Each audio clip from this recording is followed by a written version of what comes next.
பட்டாசெல்லாம் வெடிச்சு பயங்கரமா இது பண்ணி மாப்பிள்ளையை அழைச்சிட்டு மண்டபத்துக்கு கிளம்பிட்டோம். அண்ட் போன கையோட ரிசப்ஷன் அண்ட் அது முடிஞ்ச உடனே நிச்சயதார்த்தம் பிளான் பண்ணியிருந்தாங்க. இந்த நிச்சயத்துல எனக்கு பிடிச்ச ஒரு ஸ்பெஷல் பார்ட் என்ன அப்படின்னா, எங்க அண்ணங்கெல்லாம் சபையில உட்காந்து அந்த முறை செஞ்சதுதான்.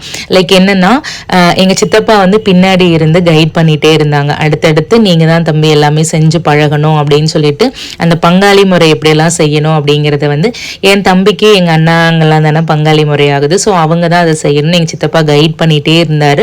அதை அவங்க ரொம்ப அழகா சபையில உட்காந்து செஞ்சும் முடிச்சாங்க. அதை பார்க்கவே எனக்கு அவ்வளோ சந்தோஷமா இருந்ததுங்க. ஓ நம்மலாம் வந்து லைக் பெரிய வயசாயிட்டு இருக்கு நமக்கெல்லாம் அப்படிங்கிற ஒரு ஃபீல் எனக்கு வந்துடுச்சு. அண்ட் ரொம்ப சந்தோஷமாகவும் இருந்தது. அண்ட் இதுதான் என்னோட ரிசப்ஷன் அவுட்ஃபிட் எப்படி இருக்கு அப்படின்னு மறக்காம கீழே கமெண்ட் பண்ணுங்க.